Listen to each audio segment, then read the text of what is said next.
जैसे इतनी बात कही लक्ष्मण बोले भैया अब हमें बोल लगे। राम ने कही अगर तुम्हारी इच्छा है तो बोल लो। तो का बोले लक्ष्मण सुनो।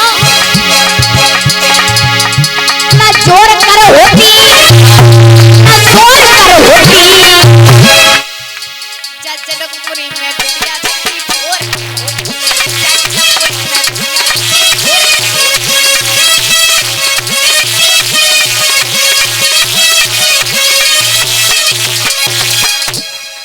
महाराज जैसे इतनी बात कही क्योंकि मैया सीता जो थी धरती से हुई थी और राम लक्ष्मण खीर से भये थे।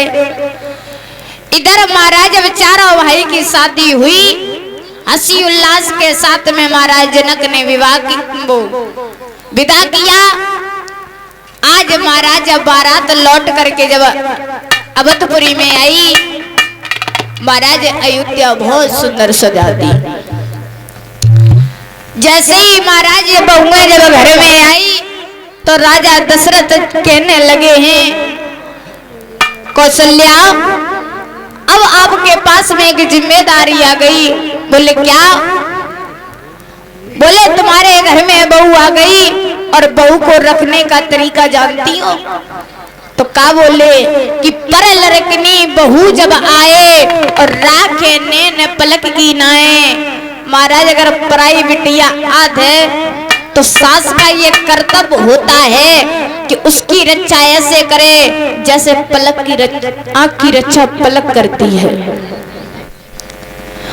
और बहू का भी ये कर्तव्य होता है कि सास सागर सास ससुर पति पूजा और तास बढ़ के धर्म ना दूजा।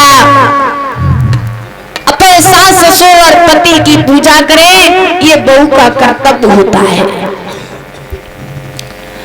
और महाराज याद रखना कि जिंदगी में काऊ की ना अगर इज्जत कर पाओ तो दो लोगों की अवश्य करना।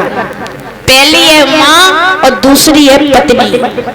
क्योंकि माँ वो होती है जो आपको इस दुनिया में लेकर आई है और पत्नी वो होती है जो अपनी दुनिया छोड़ के तुम्हारे पास में आई है। बोलिए गोविंद भगवान की। धीरे धीरे समय व्यतीत हुआ। महाराज जनक ने दशरथ ने सोचा कि अब हम पर बुढ़ापा आ रहा है तो महाराज राम को राज्य तिलक करने के लिए आदेश कर दिया। इधर महाराज देवताओं ने सोचा कि राम का अगर राज्य तिलक हो गया तो राक्षसों का वध कौन करेगा। सरस्वती से कही महाराज सरस्वती ने मंथरा की बुद्धि को घुमाई। मंथरा ने केकई की बुद्धि को घुमाया। महाराज केकई ने जवाब दिया कि महाराज हमें पिछले दो वरदान दे दीजिए। पहला वरदान ये था कि भरत का राज्य तिलक और दूसरा वरदान में मांगा कि महाराज राम का 14 वर्ष का वनवास। इससे आगे की कथा कल सुनने को मिलेगी और विशेष कर ध्यान रखें